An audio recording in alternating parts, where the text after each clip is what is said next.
What's happening?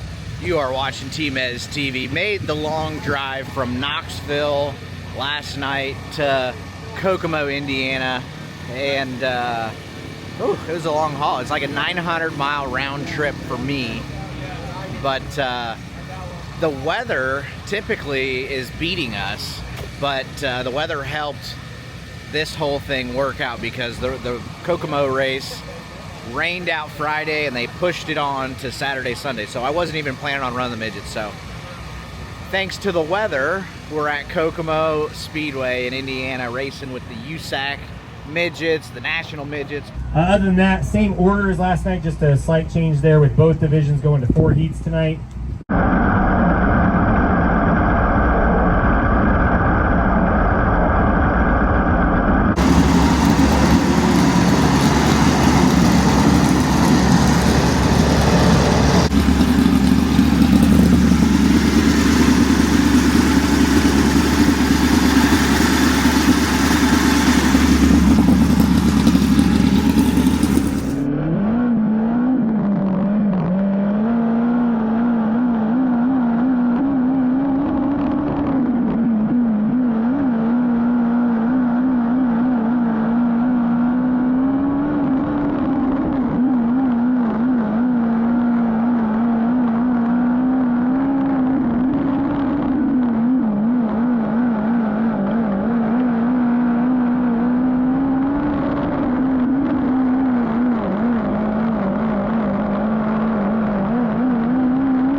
One and only T-Mez on track out of San Jose, California. The Eagle Machine and Toll T-Mez TV, turbo suspension, high performance lubricants, Tim Engler owned spike chassis, EA Stealth number 7X.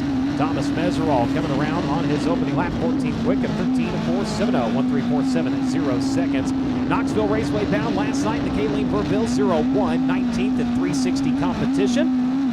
5 Kokomo Grandprix starts. The best finish is 7th in 2019. Comes around 8th quick on his second lap at 13.214, 1.3214 seconds for Thomas Meserol. But I got to put this tire on it, so we got to hurry. Okay. All right. Where did we end up? That'll tell us what race what heat we're going to be in. I can go check. I'll go check with USAC and see. All right, so this is night 2 of the USAC Kokomo Grandprix, I believe is what they call it. But this is our first night out. We were a little off on gear in practice. I believe we were 8th quick, maybe. I don't even know. I need to go walk over to USAC and check. But, you know, the Engler Ford is so good, you know. Like, I just showed up, spent the night in Iowa. You know, drove all day, and this thing is fast right out of the box. So feel really good about that. Can't thank my guys enough, but I'm gonna go see where we ended up in the heat race. Might as well head that way. The gear's good. I think we nailed the gear. But I got to put this tire on it, so we got to hurry. Okay. All right. Where did we end up? That'll tell us what race what heat we're going to be in. I can go check. I'll go check with USAC and see what. Okay. I believe we were 8th quick, maybe. I don't even know. I need to go walk over to USAC and check. But, you know, the Engler Ford is so good, you know. Like, I just showed up, spent the night in Iowa, you know, drove all day, and this thing is fast right out of the box. So feel really good about that. Can't thank my guys enough, but I'm gonna go see where we ended up in the heat race. Might as well head that way. And so it looks like we're in the 4th heat. Heck, we qualified pretty good, I think. So Kokomo is like elbows up racetrack for us with the non-wings. Gunshots!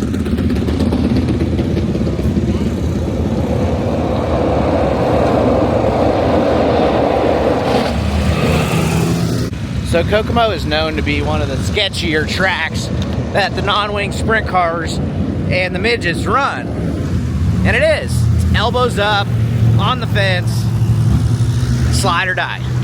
Okay? But after running Knoxville last night, it didn't feel as fast. It wasn't very scary. All right, it is heat race time.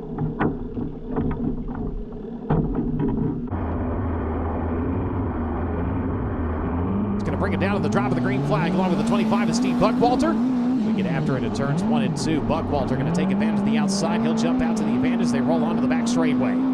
Thomas Meserol immediately trying to make his way up through the field as Jason Persley was successful in doing so on that first lap. He's going to come across the line in third, started in sixth. Good battle for the top spot. Garini trying to take it from Steve Buckwalter. Buckwalter able to answer and reclaim it. Garini trying to hold on to second. He's got Jason Persley coming after him now with that pristineauction.com number 86.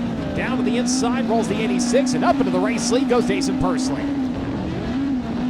Thomas Meserol trying to work the bottom side as well. Has third right now. Buckwalter holding on to second. Garini, who had been challenging for the top spot just a lap ago, getting shuffled back to fourth. Team is third at the line. Then it's Garini. Then it's going to be Reese, your top five.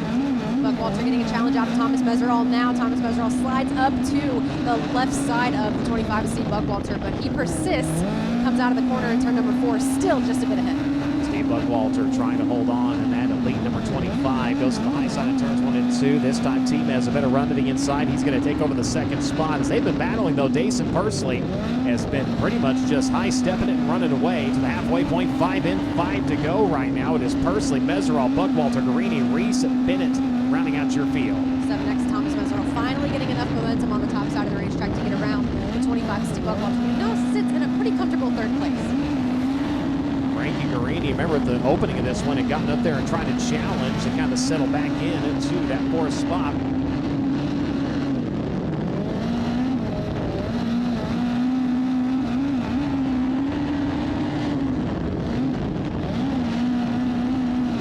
Remember, top 5 moving on directly into the feature event. Front 3 rows for the 6 fastest qualifiers inverted.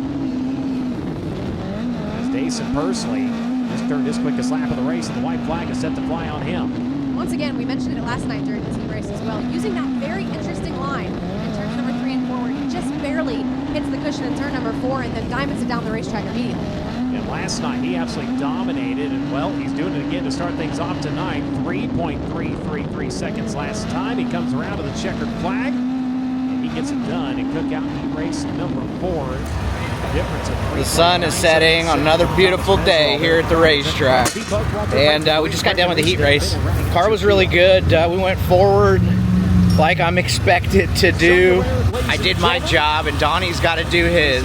We've been kicking around what's going on. We were pretty good. We were good on the bottom. We were good on the top. Big curb. It's going to be technical and tricky. Thomas Meserol in second.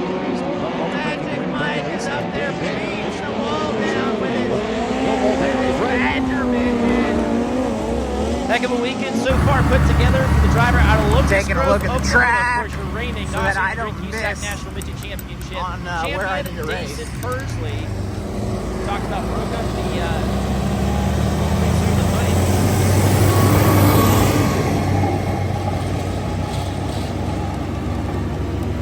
They did a full rework of the track, but it was just water, and then they dragged that little scraper tiller thing up.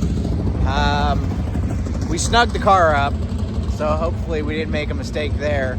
But the sprint cars, you know, with 850 horsepower, they're gonna polish this place off like no tomorrow.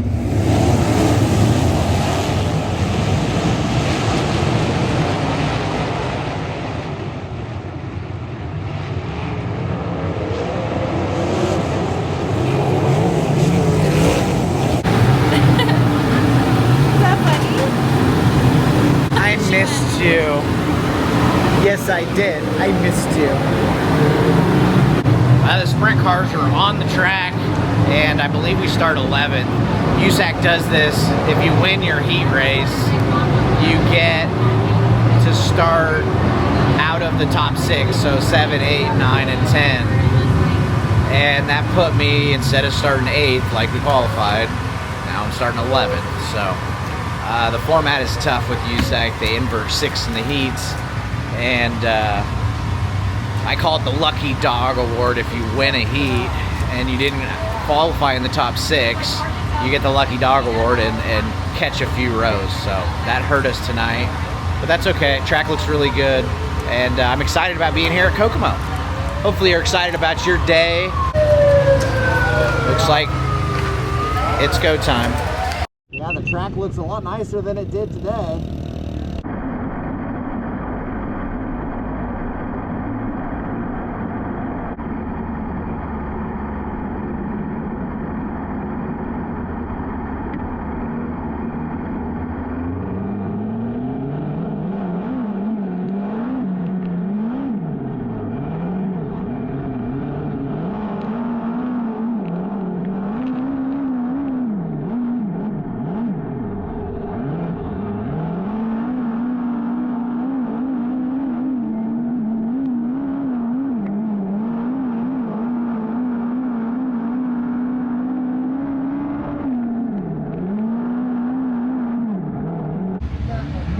Well, that was a bummer. Things just didn't work out this weekend, but you'll have that. I'm smashing on that gas pedal as hard as I can go, and sometimes you're just not fast. Hey, thank you so much for watching. Team Ez TV.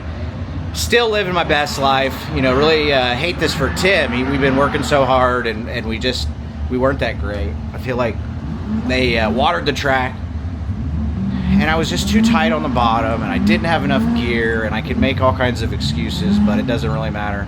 We weren't that fast. Adios.